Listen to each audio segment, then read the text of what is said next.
ሰላም ውድ ተማሪዎችና የቻናሌ ቤተሰቦች ሰላማችሁ ይብዛ እያልኩኝ ወደ ዛሬው ትምህርት ተገባለሁ። በዛሬው ትምህርት ይዤላችሁ የቀረብኩት የ9ኛና የ10ኛ ክፍል የጂኦግራፊ ኤንትራንስ ኤግዛም ጥያቄዎች ይሆናል።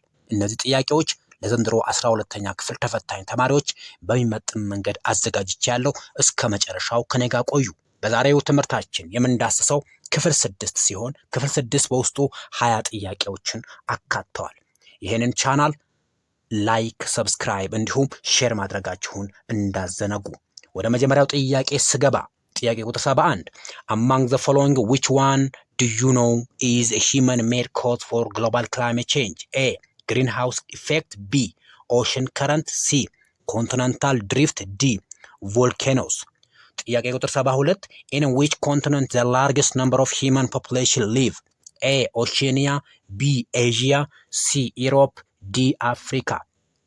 ጥያቄ ቁጥር 73 the economic system of most countries of the world is A. free market economy. B. traditional economy. C. command economy. D. mixed economy. መልሶቻችሁን እየሰራችሁ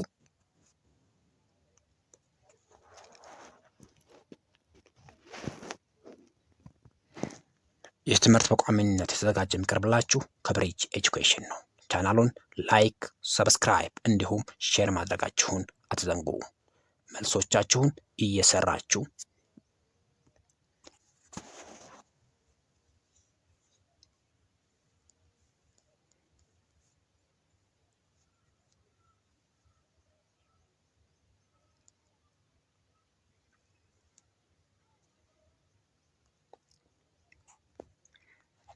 ወደ መልስ እንገባ። ጥያቄ ቁጥር 71 among the following which one do you know is a human made cause for global climate change? እንግዲህ የአየር ንብረት ለውጥ ወይንም ክላይሜት ቼንጅ በዓለማችን ላይ በሁለት ምክንያቶች ይከሰታል። አንደኛው ናቹራል ኮዝ ሲባል፣ ሁለተኛው ሂውመን ሜድ ኮዝ ተብሎ ይጠራል። ናቹራል ኮዝ የሚባሉት ኦሽን ከረንት፣ ኮንቲነንታል ድሪፍት እና ቮልኬኖስ ይሆናሉ። ነገር ግን ሂውመን ሜድ ኮዝ የሚባሉት አንደኛ ኢንዱስትሪያላይዜሽን የኢንዱስትሪዎች መስፋፋት፣ ሁለተኛ ኤክስፓንሽን ኦፍ ሴትልመንት ኤንድ አርባን ሴንተርስ፣ እንዲሁም ተፈጥሯዊ የሆኑ ነገሮችን ሰው ሰራሽ በሆኑ ነገሮች ላይ ምንተካበት ሂደት፣ በተለይም ጫካዎችን በመመንጠር እነዚህ ቦታዎች ወደ እርሻ ስፍራዎችና ወደ ከተማነት ወይንም ወደ መኖሪያ ስፍራነት ስንቀይራቸው ዓለማችን ላይ ያለው የካርበን ዳይኦክሳይድ ኢሚሽን እንዲሁም የተለያዩ ጋዞች ወደ አትሞስፌር የሚለቀቁ ጋዞች መጨመር በተለይም ሂውመን ኮዝ ውስጥ ይካተታሉ ማለት ነው። እነዚህ ጋዞች ካርበን ዳይኦክሳይድ፣ ሚቴን፣ ሰልፈር ዳይኦክሳይድ፣ ናይትረስ ኦክሳይድ፣ ካርበን ሞኖክሳይድ እንዲሁም ሌሎች ጋዞች በውስጡ ያካትታል ማለት ነው። ስለዚህ መልሳችን የሚሆነው ኤ ነው፣ ግሪን ሃውስ ኢፌክት ነው። ይሄ ግሪን ሃውስ ኢፌክት በዋናነት በዓለማችን ላይ ያለው የካርበን ዳይኦክሳይድ መጠን መጨመር ማለት ነው። በተለይም ከባቢ አየር ሙሉ በሙሉ በካርበን ዳይኦክሳይድ የሚሸፈንበት ሂደት ነው ማለት ነው። ስለዚህ ግሪን ሃውስ ኢፌክት ኢዝ ዘ ሪዘልት ኦፍ ኢንዱስትሪያላይዜሽን፣ ኢንዱስትሪያላይዜሽን ኢዝ ዘ ሪዘልት ኦፍ ሂውመን ሜድ ኮዝ ይሆናል ማለት ነው። ስለዚህ መልሳችን ኤ ይሆናል። 72ኛው ጥያቄ ኢን ዊች ኮንቲነንት ዘ ላርጌስት ነምበር ኦፍ ሂውመን ፖፑሌሽን ሊቭ? እንግዲህ ዓለማችን ላይ የህዝብ ቁጥር በሁለት መንገድ ተራጭቶ እናገኘዋለን። አንደኛው ዴንስሊ ፖፑሌትድ ስንለው፣ ሁለተኛው ስፓርስሊ ፖፑሌትድ ብለን እንጠራዋለን። ዴንስሊ ፖፑሌትድ ሪጅን ተብሎ የሚጠሩ የዓለም ሀገራት ከፍተኛ የሆነ ፖፑሌሽን ነምበር ያላቸው ናቸው። እነዚህ ቦታዎች ፖፑሌሽን ኖድ ኦፍ ዘ ግሎብ ተብሎ ይጠራሉ።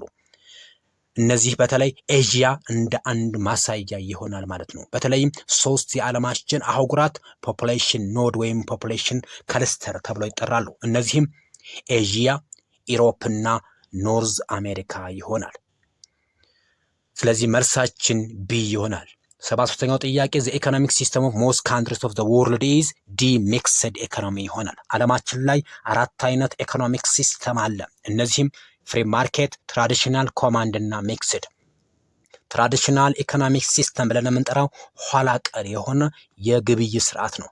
በተለይም ይሄ የገበያ ስርዓት የሚካሄደው ኢኳቶሪያል ሬን ፎረስት ውስጥ የሚኖሩ ሰዎች ናቸው። በተለይም ፒግሜዎች እንዲሁም ሰሃራ ዴዘርት እና ካላሃሪ ዴዘርት ውስጥ የሚኖሩ ማህበረሰቦች የሚገበያዩበት ሂደት ነው ማለት ነው።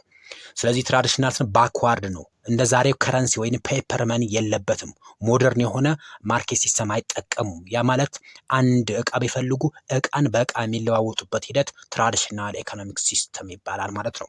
ነገር ግን ፍሪ ማርኬት ስንል ዓለማችን ላይ ፍሪሊ ሰዎች አንድን ፕሮዳክት የሚገዙበትና የሚሸጡበት ሂደት ነው ማለት ነው። ፍሪ ማርኬት ከምን ጋር ይያያዛል? ከካፒታሊዝም የፖለቲካ ስርዓት ጋር ይያያዛል። ፍሪ ማርኬት ስንል ገዥና ሻጭ ዋጋቸውን የሚተመኑበት ወይንም በፈለጉት ዋጋ የሚገበያዩበት ሂደት ፍሪ ማርኬት ተብሎ ይጠራል። በዚህ ፍሪ ማርኬት ሲስተም ውስጥ ግለሰቦች የፈለጉትን ሀብት የማከማቸት መብት አላቸው። ኮማንድ ኢኮኖሚ ስንል ግን አብዛኛው ነገር መንግስት የሚቆጣጠርበት ስርዓት ነው ማለት ነው። አንድን ምርት የሚያመርተው ያን ምርት ዋጋ ፊክስ የሚያደርግ ወይም ዋጋን የሚወስነው መንግስት ይሆናል። ኮማንድ ኢኮኖሚክ ሲስተም። ነገር ግን ሚክስድ ኢኮኖሚክ ሲስተም ስንል በዓለም ላይ ያሉ መንግስታት በተለይም በአንድ ሀገር ውስጥ ያለ መንግስትና ግለሰቦች፣ የግል ካምፓኒዎች እኩል ምርት የሚያመርቱበት ሂደት ነው ማለት ነው። ገበያው ላይ ማሸነፍ የሚችለው የተሻለ ምርት፣ የተሻለ ጥራት ያለው ምርት በዝቅተኛ ፕራይስ ያቀረበ ድርጅት አሸናፊ ይሆናል። ፍሪ ማርኬት ላይ ግለሰብና መንግስት ኮምፒት የሚያደርጉበት ሂደት ሚክስድ ማርኬት ኢኮኖሚ ይባላል። ስለዚህ መልሳችን ዲ ይሆናል። ወደ ቀጣይ ጥያቄ ስንሻገር 74ኛው ጥያቄ ነው። ፒፕል ሊቪንግ ኢን ሩራል ኤሪያስ settlements are mainly engaged in A. trade, B. mining, C. agriculture, D. industry። መልሶቻችሁ የሰራችሁ 75ኛው ጥያቄ which one of the following components of an ecosystem is different from the other? A. soil, B. air, C. plant, D. water። መልሶቻችሁ እየሰራችሁ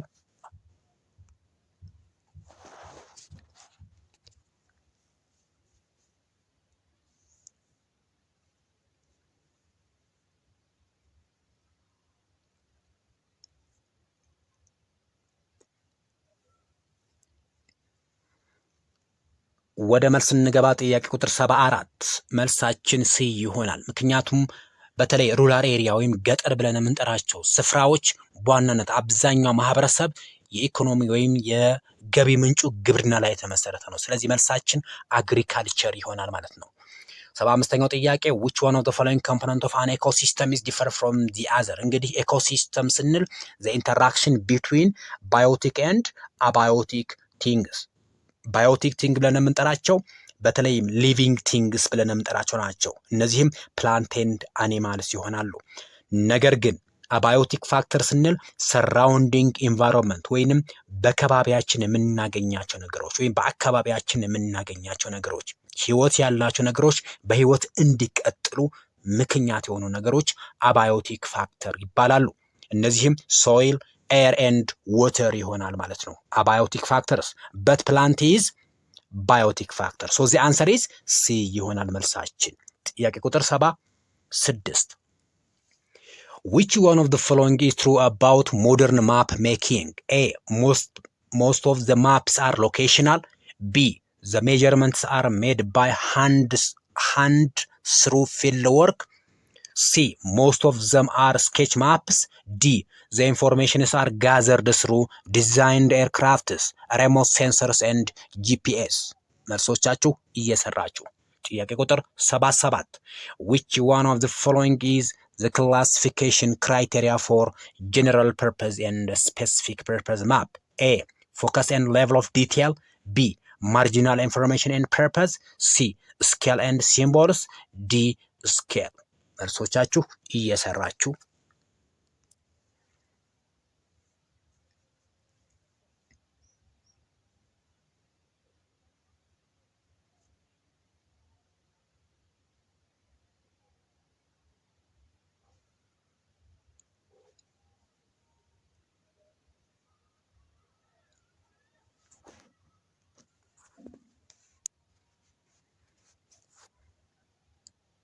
ወደ መልስ እንገባ። ጥያቄ ቁጥር 76 which one of the following is true about modern map making? The answer is D.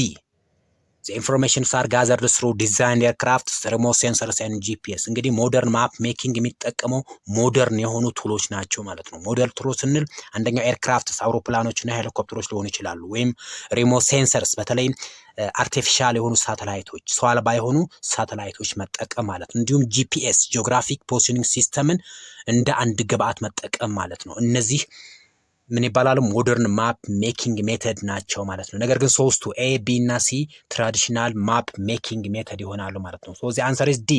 ጥያቄ ቁጥር 77 which one of the following is the classification criteria for general purpose and specific purpose map? the answer is A ፎከስ ኤንድ ሌቭል ኦፍ ዲቴል ይሆናል ማለት ነው። እንደ አጠቃላይ ዓለማችን ላይ ሁለት አይነት ካርታዎች እናስቀምጥ እንችላለን። ቤዝድ ኦን ፐርፐዝ ስንል ጀነራል ፐርፐዝ እና ስፔሲፊክ ፐርፐዝ ማለት ነው። ጀነራል ፐርፐዝ ማፕ ስንል አጠቃላይ የሆነ ሰው ሰራሽ እና ተፈጥሯዊ የሆኑ ነገሮች በአንድ ካርታ ላይ የሚያሳየን ነው ማለት ነው። ነገር ግን ስፔሲፊክ ፐርፐዝ ስንል አንድ ስፔሲፊክ የሆነ ወይም አንድ ውስን የሆነ ጂኦግራፊያዊ ኤለመንት ወስዶ በአንድ ካርታ ላይ ሲያሳየን ማለት ነው። ለምሳሌ በአንድ ቦታ ላይ ያለ የአየር ንብረት፣ የአፈር አይነት፣ የአለት አይነት፣ የእጽዋት አይነት የሚያሳዩ ካርታዎች ስፔሲፊክ ፐርፐዝ ይባላሉ። ስለዚህ ይሄ የተከፋፈለበት ዋነኛ ክራይቴሪያ ኤ ነው። ፎከስ ኤንድ ሌቭል ኦፍ ዲቴል። ቤዝድ ኦን ፎከስ ኤንድ ሌቭል ኦፍ ዲቴል ማፕስ አር ክላሲፋይድ ኢንቱ ቱ ዚስ አር ጀነራል ፐርፐዝ ኤንድ ስፔሲፊክ ፐርፐዝ ማፕ ይባላሉ ማለት ነው። ስለዚህ መልሳችን ኤ ነው። ጥያቄ ቁጥር 78 which one of the following is not correct about geographic grid references? A parallels define location north and south of equator. B meridians are numbered from 0 to 180 degree.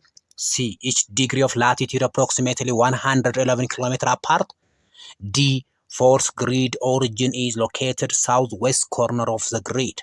መልሶቻችሁ እየሰራችሁ ጥያቄ ቁጥር 79 the scale of the map is 1 to 50,000. if this is represented by 40 centimeter on a map, what is the ground distance of the map? A 20 kilometer. B 1,250 kilometer. C 2 million kilometer. D 1:1,250 kilometer. መልሶቻችሁ እየሰራችሁ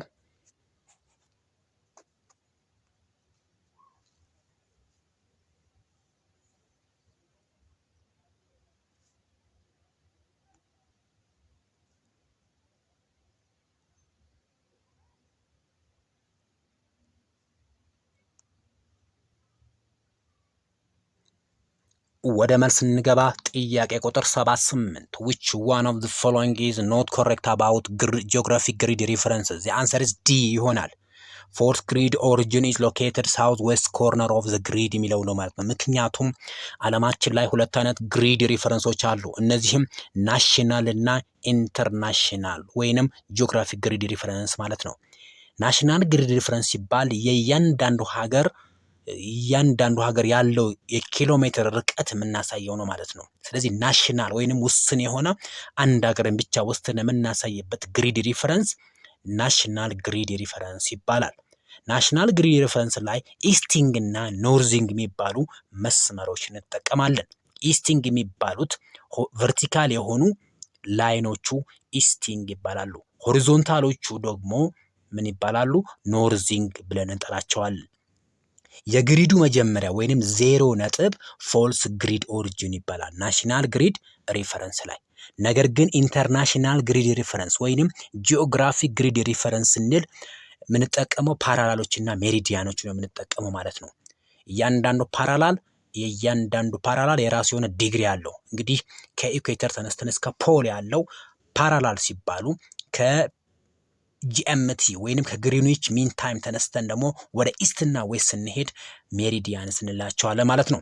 እያንዳንዱ ላቲቲዩድ 111 ኪሎ ሜትር ክፍተት አለው ማለት ነው፣ ወይንም ርቀት አለው ማለት ነው። ለምሳሌ ሁለት ላቲቲዩዶች ቢኖሩን በእነዚህ ሁለት ላቲቲዩዶች መካከል ያለ የኪሎ ሜትር ርቀት 111 ኪሎ ሜትር ነው። ስለዚህ መልሳችን ዲ ይሆናል፣ ፎልስ የሆነው ማለት ነው። 7ኛው ጥያቄ the scale of the map is 1 to 50,000 if it is represented by 40 centimeter on a map, what is the ground distance of the map? the answer is A ይሆናል። እንዴት ካልን እንግዲህ በመጀመሪያ ጊቭኖች አሉ። ጊቭናችን ማፕ ዲስታንስ 40 ሴንቲሜትር ነው። ስኬል 1 ለ50 ሺህ ነው። ፈልጉ የተባልነው ግራውንድ ዲስተንስ ነው። ስለዚህ ግራውንድ ዲስታንስ ኢኳል ቱ ማፕ ዲስታንስ ኦቨር ስኬል እናደርገው። ማፕ ዲስታንስ ኦቨር ወይም ስኬል እኩል ይሆናል ማፕ ዲስታንስ ኦቨር ግራውንድ ዲስታንስ እናደርገዋለን። ፈልገው የተባለው ግራውንድ ዲስታንስ ነው። ክሪስ ክሮስ እናደርገው። ግራውንድ ዲስታንስ እኩል ይሆናል ማፕ ዲስታንስ ኦቨር ስኬል ይሆናል ማለት ነው። ስለዚህ ይህን ስናባዛው 40 ሴንቲሜትር ሲባዛ በ50 ሺህ ሴንቲሜትር ሲካፈል ለ1 ሴንቲሜትር እናደርገዋለን። ሴንቲሜትር በሴንቲሜትር ስናጠፋው 200 ሺህ ሴንቲሜትር ይመጣል። ስለዚህ ይሄ ወደ ኪሎ ሜትር እንቀይረዋለን። 1 ኪሎ ሜትር ማለት 100 ሺህ ሴንቲሜትር ነው ሁልጊዜ ማለት ነው። ስለዚህ 200 ሺህ ሴንቲሜትር ሲካፈል ለ100 ሺህ ሴንቲሜትር ስናደርገው ግራውንድ ዲስታንሳችን ላይ የምናገኘው 20 ኪሎ ሜትር ይሆናል ማለት ነው። ወደ ቀጣይ ጥያቄ ስንገባ ጥያቄ ቁጥር 80 which one of the following is not true about small scale maps? A cover small area, B cover large area, B contain less detailed information, D portray both physical and man-made features. መልሶቻችሁ እየሰራችሁ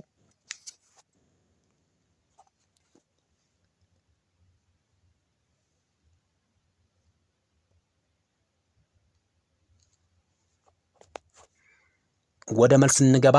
መልሳችን ኤ ይሆናል። ከቨር ስሞል ኤሪያ የሚለው ነው ማለት ነው። እንግዲህ ዓለማችን ላይ ስኬልን በመጠቀም ካርታ በሶስት መንገድ እንከፍለዋለን። ላርግ ስኬል፣ ስሞል ስኬል እና ሚዲየም ስኬል ብለን ማለት ነው። ላርግ ስኬል ብለን የምንጠራቸው ካርታዎች የሚያሳዩት በጣም ትንሽ የሆነ ቦታ ነው፣ ነገር ግን ዲቴል የሆነ ኢንፎርሜሽን ያሳየናል ማለት ነው። መቼ? ላርግ ስኬል ማፕ ስንጠቀም። ነገር ግን ስሞል ስኬል ስንል አንደኛ ከቨር ላርጅ ኤሪያ፣ ዓለማችን በሙሉ በአንድ ካርታ ላይ ማሳየት እንችላለን። እንዲሁም ዲቴል ያልሆነ ወይም ጥልቅ ያልሆነ መረጃ ያሳየናል ማለት ነው። ይሄም ካርታ ሰው ሰራሽና ተፈጥሯዊ የሆኑ ነገሮች ያሳዩናል ማለት ነው። ስለዚህ ስለ ስሞል ስኬል ልክ ያልሆነው ኤ ይሆናል። ጥያቄ ቁጥር 81 which of the following is true about the origin of the earth? A the process that formed fauna and flora formed the earth. ፋውና ማለት አኒማል ማለት ሲሆን ፍሎራ ማለት እጽዋቶች ማለት ነው። B the earth evolved from a large body of solid substance. C the origin of the earth is estimated to be 2.6 billion years.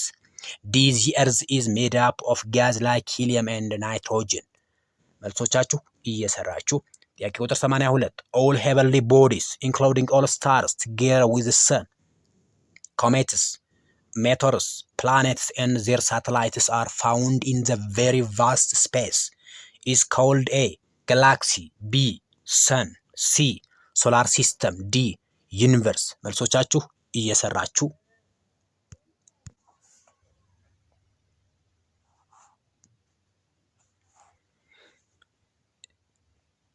ይህ ትምህርት በቋሚነት የተዘጋጀ የሚቀርብላችሁ ከብሪጅ ኤጁኬሽን ነው። ቻናሉን ላይክ፣ ሰብስክራይብ እንዲሁም ሼር ማድረጋችሁን እንዳትረሱ።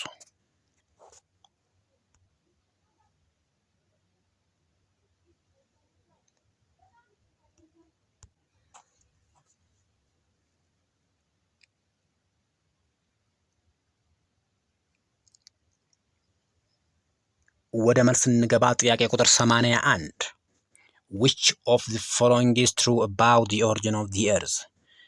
A the process that formed fauna and flora formed the earth. it is not correct. ይሄ ልክ አይደለም ማለት ነው። ያ ማለት እጽዋቶችና እንስሳቶች መሬትን ፈጠሩ ነው ያለን ያለው ሰው ልክ አይደለም። B the earth evolved from large body of solid substance. large body ሳይሆን small body of substance ነው ፎርም ያደረጉት። C the earth the origin of the earth is estimated to 2.6 billion years. 2.6 ቢሊዮን ሳይሆን 4.6 ቢሊዮን የመሬት እድሜ ተብሎ የሚታወቀው እንግዲህ ሳይንስ አጥንቶ የደረሰበት 4.6 ቢሊዮን ዓመታት ነው ብሎ ያስቀመጠው። ዲ ልክ ነው። the earth is made up of gas like helium and nitrogen የሚለው መልስ ይሆናል ማለት ነው።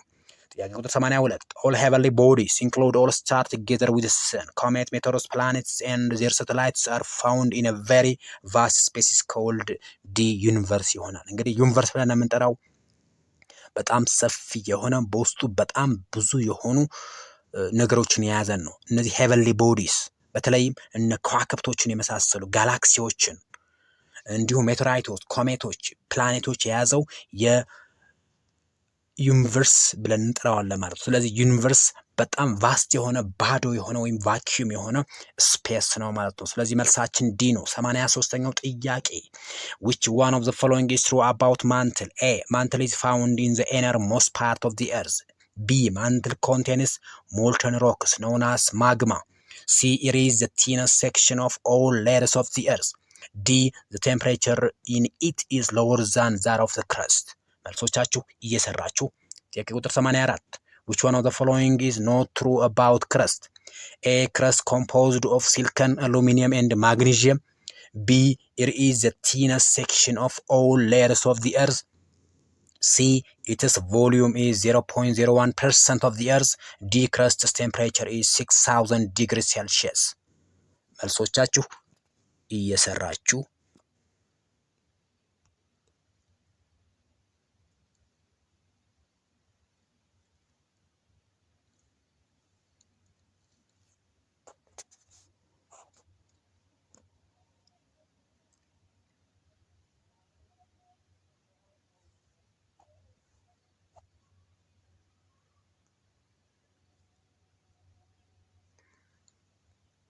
ወደ መልስ እንገባ። ጥያቄ ቁጥር 83 which one of the following is true about mantle የሚል ነው። መልሳችን ቢ ነው። mantle contain molten rocks known as magma የሚለው ነው ማለት ነው።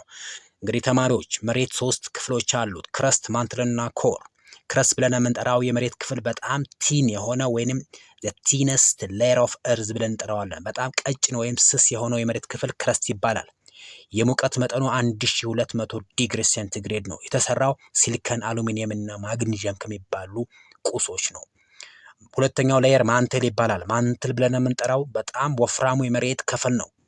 ከ84% በላይ የሚሸፍን የመሬት ክፍል ነው ማንትል። ማንትል ሁለት ንጣፎች አሉት። አውተር ማንትል እና ኢነር ማንትል ብለን እንጠራቸዋለን። አውተር ማንትል ሶሊድ ሲሆን ኢነር ማንትል ሊኪድ ነው። በዚህ ምክንያት ሞልተን የሆኑ ሮኮች ይይዛል ማለት ነው። ሞልተን ሮክ ስንል ቅልጥ የሆኑ አለቶች ማለት ነው። ምክንያቱም ማንትል የተሰራው ሲሊከን ከሚባል ኢለመንት ነው። ይሄ ኤለመንት ደግሞ ዊክ ነው። ሶ ማንትል ኮንቴን ሞልተን ሮክ ነው አስ ማግማ የሚለው መልስ ይሆናል። 84 which one of the following is not true about crust? እንግዲህ ክረስት የተሰራው ሲሊከን፣ አሉሚኒየም እና ማግኒዥየም ከሚባሉ ኤለመንቶች ነው። እንዲሁም ክረስት በጣም ቲነስ ወይንም ቀጭን ብለን የምንጠራው የመሬት ክፍል ነው። ክረስት 0.01% የሚሆነው የመሬት ክፍል ይሸፍናል። በጣም ስስ የሆነው የመሬት ክፍል ስለሆነ ዲ ግን ልክ አይደለም። ምክንያቱም ክረስት ቴምፕሬቸሩ 1200 ዲግሪ ሴንቲግሬድ እንጂ 6000 ዲግሪ ሴንቲግሬድ አይደለም ማለት ነው። ስለዚህ መልሳችን ዲ ነው። ወደ ቀጣይ ጥያቄ ስንሻገር 85 which one of the following is correct about geological time and major evolutionary events? A. Paleozoic bird formation. B. Cenozoic first mammal formation. C. Mesozoic dinosaur formation. D. Precambrian first organism formation. መልሶቻችሁ እየሰራችሁ ጥያቄ ቁጥር 86 which parts of the earth structure takes the largest proportion? A. outer core. B. crust. C. mantle. D. inner core. ጥያቄ ቁጥር 87 which of the following movement of the earth was more important and caused breaking apart of supercontinent to form today's 7 continent? A. isostatic movement. B. continental drift. C. horizontal orogenic movement. D. vertical or aprogenic movement. መልሶቻችሁ እየሰራችሁ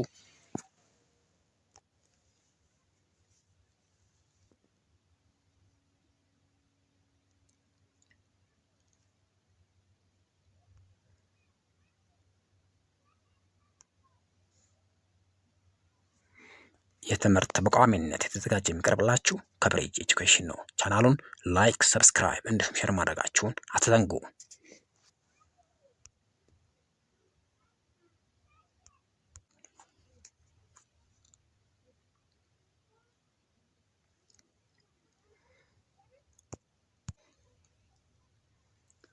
ወደ መልስ እንገባ። ጥያቄ ቁጥር 85 ሁለት መልሶች ነው ያሉት። ሜሶዞይክ ኤራ ላይ ዳይኖሰር ፎርሜሽን እና ፕሪካምቤሪያን ኤራ ላይ ፈርስት ኦርጋኒዝም ፎርሜሽን ይሆናል ማለት ነው። ስለዚህ መልሳችን ሲ እና ዲ ይሆናል።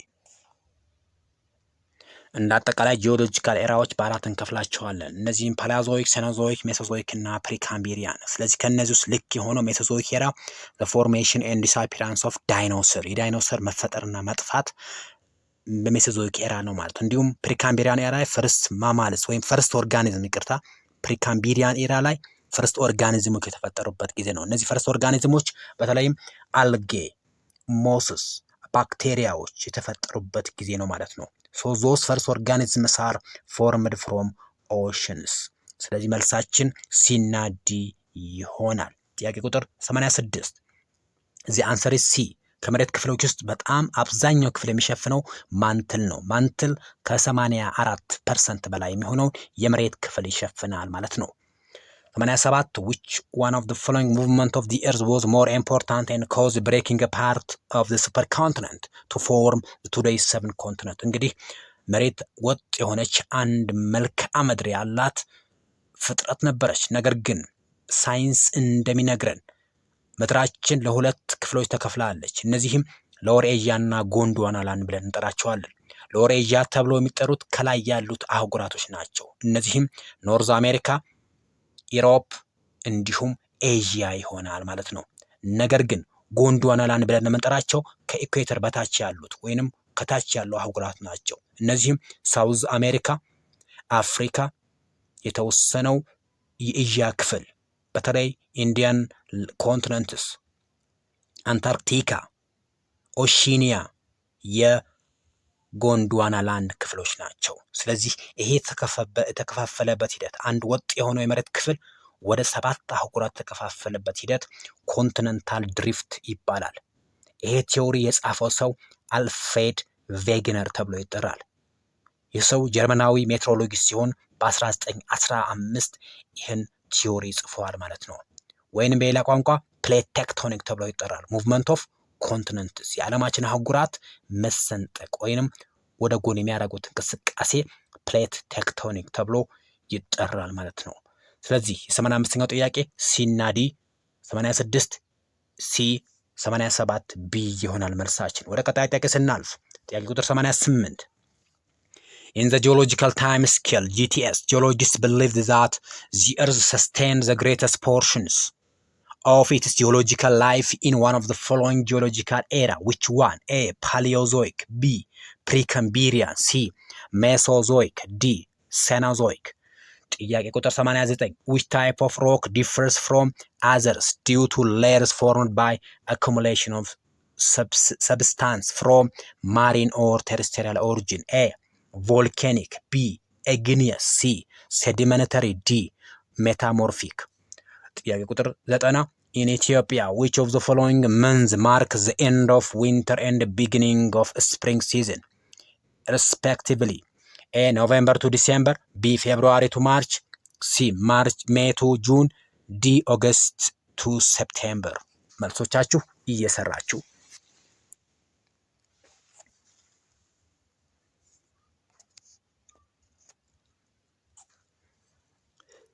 የትምህርት በቋሚነት የተዘጋጀ የሚቀርብላችሁ ገበሬ ኤጁኬሽን ነው።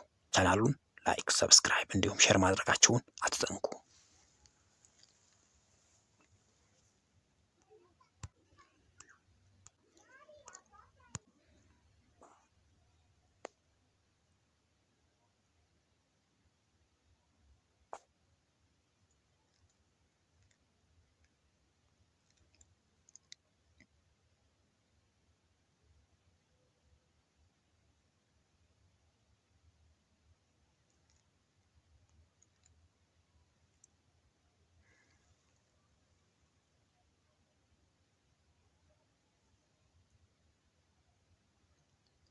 ወደ መልስ እንገባ። ጥያቄ ቁጥር 88 the answer is B ይሆናል። ምክንያቱም በመሬት ታሪክ ውስጥ አብዛኛውን የመሬት ሂስትሪ ውስጥ የሚያጠቃልለው ፕሪካምቢሪያን ኤራ ነው። ፕሪካምቢሪያን ኤራ አብዛኛው መሬት ላይ ያሉ ነገሮች የተፈጠሩበት ጊዜ ነው። በተለይም the strongest rock is called crystalline basement rock formation, first mammal formation and some mountain formation during Precambrian era ይሆናል ማለት ነው።